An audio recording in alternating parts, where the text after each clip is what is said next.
Hey guys, my name is Michael Ente, and I'm here to give you my first impressions of the very first episode of Arcana Famiglia.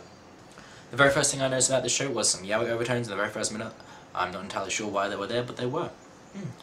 I might find out a bit later why, I don't know. Moving on to actual things about the show. If you've ever seen a JC Staff anime before and are familiar with characters like Mikoi Mori, Accelerator, anything like that, you will know exactly what to expect from the characters from this show. The main female lead is called Felicita. She is a tsundere ass-kicking machine. She's very similar to Aria from Hidden no Aria. Pretty much, yeah. Her voice actor is Mamako Noto, who typically is very boring and uninspiring, and she's no different in this show. She's actually quite bland as a voice actor, but there are other voice actors in the show that make up for that, like the guy that voices Dante, and his very manly and sultry voice is quite pleasing to hear.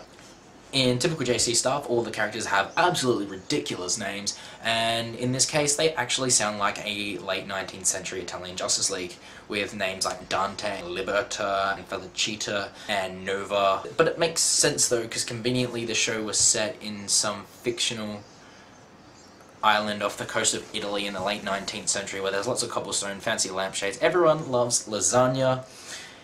The way that they try to Japaneseify, Nihongify a lot of the Italian words into Japanese words is actually quite hilarious, but it does get a little bit boring after a while.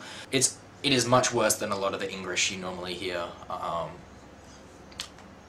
So, in terms of the actual plot itself, I don't actually know too much about the story yet, apart from the fact that there's lots of dudes, and they all have magic powers that are all different to each other, and now they all have to fight to become the head of this new Arcana Famiglia, the new family head, and the winner also gets to marry Felicita, so there's a subplot there, I suppose. But really, the show doesn't really do very well in explaining itself in the very first episode, but then again, neither did Index, and Index turned out to be a really, really good show, so I don't know, maybe give it a few episodes, see where it goes from that. Surprisingly enough, in the show there wasn't much fan service.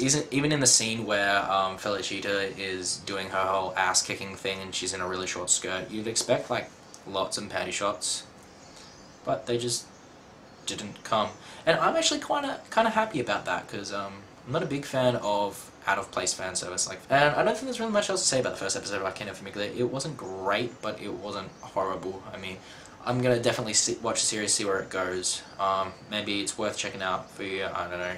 It could be like one of those really like sort of sleeper shows that like don't hit its stride until a couple episodes in. Who knows? Maybe when they have a little bit more time to develop some of the characters and some of the plot, it might get a little bit better. But definitely on the value of comedy and stuff, it's actually really fun to watch. Just before I go, I just want to mention that the opening theme song was actually really, really good. So, I don't know. Maybe if you like cool OPs, just check that out. And with that, my name's been Michael Ente. I hope you know at least a little bit more about Arcana Famiglia than you did about approximately 2 minutes-ish ago. Alright, so ciao.